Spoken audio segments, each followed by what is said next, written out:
For most of human history, there were no kings, no laws, no taxes, and no police forces. The world was not divided into countries, and no one ruled over vast populations. Before civilization, humans lived without formal governments, surviving in small groups where leadership was based on skills and necessity rather than authority. But as societies grew, so did the need for organization, leading to the creation of governments that now control nearly every aspect of modern life. Yet, what if this had never happened? What if, even today, there was no government? No one enforcing laws, collecting taxes, or managing public services? Would society collapse into chaos? Or would people find a way to organize themselves without a central authority? To understand what a world without government might look like, we first need to examine how humans lived before rulers existed and how governance emerged over time. Tens of thousands of years ago, humans lived in small nomadic tribes. There were no kings, no written laws, and no formal institutions. Instead, people survived by working together in groups, relying on cooperation and social bonds to hunt, gather food, and defend against threats. In these early societies, leadership was informal. The strongest, smartest, or most resourceful individuals naturally took charge. But they were not rulers in the modern sense. They had influence, but they could not force others to obey them. Leadership was based on respect rather than power.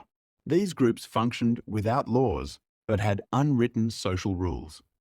If someone refused to share food or tried to take more than their fair share, the group would shun or expel them. Since survival depended on cooperation, being cast out of the group was often a death sentence. Disputes were resolved through discussion or, in some cases, violence. However, there was no organized warfare. Conflicts were small and personal, not massive battles between nations.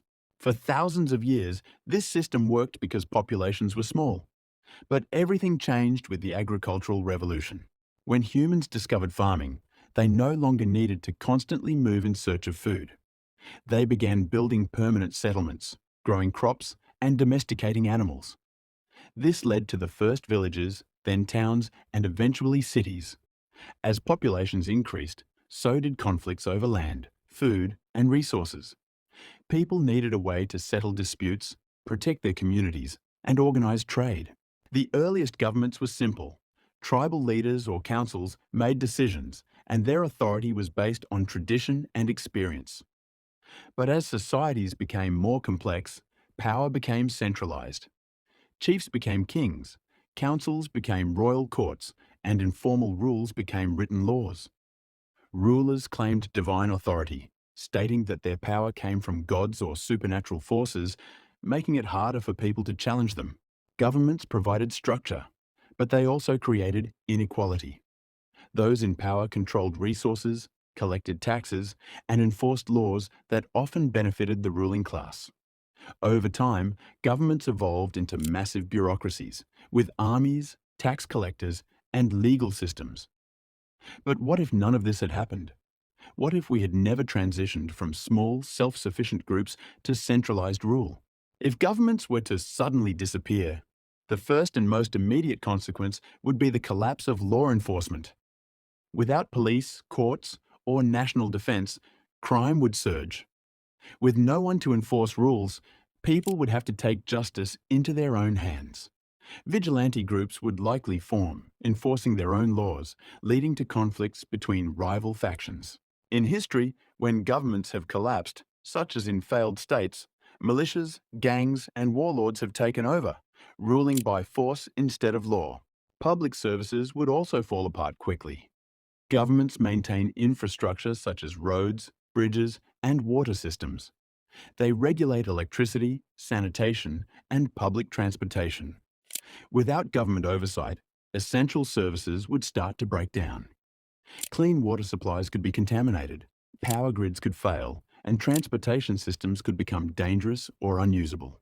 While private companies might step in, they would do so for profit, leaving those who couldn't afford services without access to necessities. Another major consequence would be economic instability. Governments control national currencies, regulate banks, and prevent financial collapses. Without a central authority, money could lose its value. Banks might shut down, and people could revert to barter systems or localized currencies controlled by corporations or private groups. Wealthy individuals and businesses might establish their own rules, creating a world where power is determined by financial resources rather than democracy or law. Education and healthcare would also suffer. Public schools and hospitals are largely funded by governments. Without them, only the wealthy would have access to proper medical care and education, while the rest of society would struggle. Over time, inequality would skyrocket, with a small elite controlling resources while the majority lived in poverty. On a global scale, diplomatic relations would collapse. Governments negotiate treaties, regulate trade, and prevent wars. Without them, nations, or what was left of them, might fragment into smaller factions, each fighting for resources and dominance. Wars would no longer be between countries, but between powerful groups and organizations. Nuclear weapons, military stockpiles, and advanced technologies could fall into the hands of private militias, creating a world far more dangerous than today. So, would some people benefit from no government?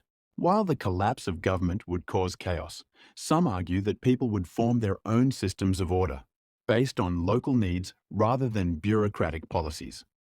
Small communities could govern themselves, making decisions through direct democracy or voluntary cooperation. Some libertarian thinkers believe that governments create more problems than they solve, and that without them, people would organize themselves more fairly and efficiently. There are historical examples of societies that functioned with minimal government control. Some indigenous tribes have lived for centuries without centralized rulers, relying on shared responsibilities and community agreements. Some anarchist communities have successfully operated without traditional government structures, proving that humans can organize themselves without rulers. However, even in these cases, some form of governance always emerges. Whether through councils, social norms, or informal leaders, people naturally create structures to maintain order. In reality, governments exist because society became too complex to function without structure. While they are often criticized for corruption, inefficiency, and overreach, they also provide stability, security, and organization. A world without government would likely be a mix of localized order and widespread conflict, with new power structures replacing old ones. The idea of a truly government-free world is more of an intellectual experiment than a realistic possibility. Even if official governments disappeared, humans would create new systems of governance because order, leadership, and structure are deeply embedded in human nature. While some people dream of total freedom from government, history shows that societies thrive when there is a balance between structure and individual rights. The real question isn't what if a government didn't exist, but rather, what kind of government do we need for the future? Let us know your thoughts about this in the comments. Do make sure to like this video and subscribe. Thanks for watching.